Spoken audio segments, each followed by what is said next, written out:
మోడీ ప్రేమలో అమరులం అవుతామని నాడు సీఎం హోదాలో కేసీఆర్ అనలేదా అని ప్రశ్నించారు సీఎం రేవంత్ రెడ్డి. మీ ప్రేమ ఆశీర్వాదం ఉంటే చాలు, మాకు వేల కోట్లు వద్దని చెప్పలేదా అని నిలదీశారు. పార్లమెంటు మెట్ల దగ్గర మా ఎంపీలు ధర్నా చేస్తున్నారన్నారు. మీ రాజ్యసభ సభ్యులు ఎక్కడని ప్రశ్నించారు ఆయన. విలీనం కోసం ఇల్లిల్లు తిరుగుతోంది మీరు కదా అని అన్నారు సీఎం రేవంత్ రెడ్డి. మాకు కేంద్రం నుంచి 50,000 కోట్లు కావాలి, 1,00,000 కోట్లు కావాలని కోరబోము. మాకు మీ ప్రేమ మీ ఆశీర్వాదం ఉంటే చాలు, హమ్కు కుచ్ భీ నహీ చాహియే ఆప్కా ప్యార్ చాహియే అని ఆయన ప్రేమలో మునిగి తేలి తెలంగాణ నిండా ముంచి తెలంగాణకు 50,000 కోట్లు 1,00,000 కోట్లు వద్దే వద్దు అని స్పష్టంగా వేదిక మీద కోట్లాది ప్రజల ముందు మాట్లాడి నరేంద్ర మోడీ గారికి ప్రధానమంత్రికి మా తెలంగాణకు నిధులే వద్దు, నువ్వు నన్ను ప్రేమిస్తే చాలు, నీ ప్రేమలో మేము అమరులం అయిపోతాము, తెలంగాణ ప్రజల్ని ముంచేస్తామని మాట్లాడిన చంద్రశేఖరరావు గారి పార్టీ ఈరోజు చంద్రశేఖరరావు గారు సభలోకి రాక తెలంగాణ ప్రజల యొక్క హక్కులను కాలరాసి తెలంగాణ ప్రజల ఆత్మగౌరవాన్ని మోడీ గారికి తాకట్టు పెట్టి ఈరోజు వాళ్ళు వచ్చి కాంగ్రెస్ పార్టీ అన్యాయం చేసిందని, కాంగ్రెస్ పార్టీ కొట్లాడతలేదని ఇవాళ ఉదయం 11 గంటల నుంచి పార్లమెంటు మెట్ల మీద తెలంగాణకు ఇవ్వని నిధుల మీద రాని అనుమతుల మీద రాహుల్ గాంధీ, సోనియా గాంధీ గారు, మల్లికార్జున్ ఖర్గే గారు మా ఎంపీలతో నాడు దీక్ష చేస్తుండు. నీ రాజ్యసభ ఎంపీలు ఎక్కడున్నారో ఒకసారి లెక్క పెట్టుకో. విలీనం కోసం ఇల్లు తిరిగి చీకట్ల అందరినీ కలిసి వచ్చి కౌగిలించుకునే ప్రయత్నం చేసి అన్ని వ్యవహారాలు చేసి వచ్చి ఇప్పుడు సభల అసలు విషయం పక్కదారిన పెట్టి రాజకీయ వివాదాస్పద అంశాల మీద చర్చకు చేసి అదానీలతో అంబానీలతో చీకట్ల కుంభుక్కయ్యే అలవాటు మాకు లేదు. 370 యాక్ట్ రద్దు, ట్రిపుల్ తలాక్ విషయంలో మోడీ సర్కార్కు మీరు మద్దతు తెలపలేదా అని ప్రశ్నించారు సీఎం రేవంత్ రెడ్డి. 370 రద్దు చేసిన రోజు ఆర్టికల్ 370లో కంప్లీట్గా కేంద్ర ప్రభుత్వానికి నేను సాక్షి సభలో 370 రద్దులో వీళ్ళు పోయి నరేంద్ర మోడీ గారికి మద్దతు పలికింది అధ్యక్ష.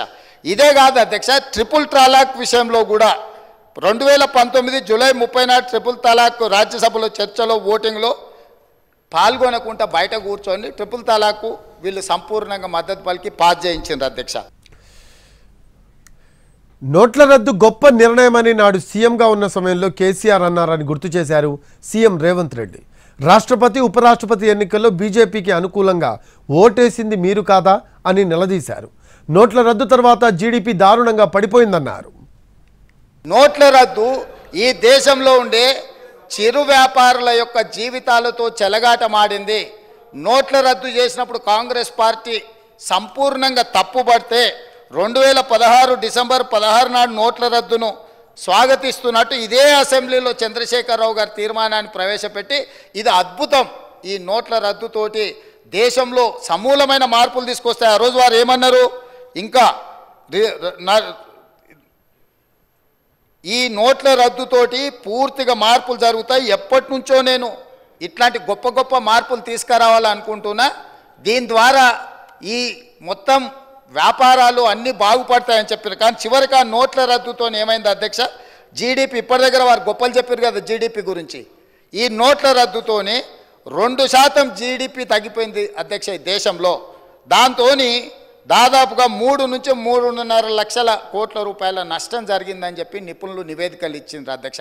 ఆ నోట్ల రద్దుకు మద్దతు పలికిందే వీళ్ళు అధ్యక్ష. ఇదే సభలో తీర్మానం చేసి గొప్ప నిర్ణయం అని పొగడ్తలతో ముంచెత్తిండ్రు అధ్యక్ష. ఇదే కాదు, ఏప్రిల్ 5 నాడు జిఎస్టీ బిల్లును లోక్సభ ఆమోదించిన ఎంబడే భారతదేశంలో ఎన్నో బీజేపీ ప్రభుత్వాలు ఉన్నా ఆ బీజేపీ ప్రభుత్వాల ముఖ్యమంత్రుల కంటే ముందు ఏప్రిల్ 9 తారీఖు నాడు అత్యవసరంగా శాసనసభ సమావేశాన్ని ఏర్పాటు చేసి ఇంత అద్భుతమైన జిఎస్టీ బిల్లును నరేంద్ర మోడీ గారు తీసుకొచ్చిండ్రు. నరేంద్ర మోడీ గారు తెచ్చిన జిఎస్టీకి మేము సంపూర్ణంగా మద్దతు పలుకుతున్నాం. ఇదే కాకుండా వారు ఆ రోజు ఏం చెప్పిండ్రు, ఈ బిల్లుల మీద మోడీ గారిని ప్రశ్నించడానికి కాంగ్రెస్ పార్టీ ప్రయత్నం చేస్తే ఆ రోజు ఏమన్నారు, ఇక్కడ కూర్చున్న కల్వకుంట్ల చంద్రశేఖరరావు గారు ప్రధానమంత్రిని మీరు నిలదీసినట్టు ఈ సభలో మాట్లాడతారా? మీరు మాట్లాడడానికే వీల్లేదని చెప్పి కాంగ్రెస్ సభ్యులను దబాయించి జిఎస్టీ బిల్లుకు 100% అక్కడ రాజ్యసభలో లోక్సభలో మద్దతు పలకడమే కాకుండా ప్రత్యేక శాసనసభ సమావేశాలు ఏర్పాటు చేసి సంపూర్ణంగా నరేంద్ర మోడీ గారికి మద్దతు పలికినరు.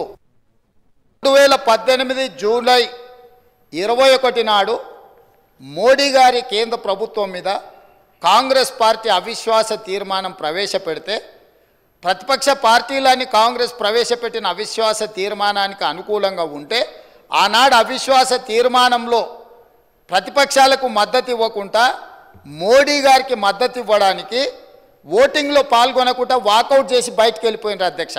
అంటే వాకౌట్ చేయడం కూడా మోడీ గారికి మద్దతుగా ఆ ప్రభుత్వాన్ని నిలబెట్టడానికి 2000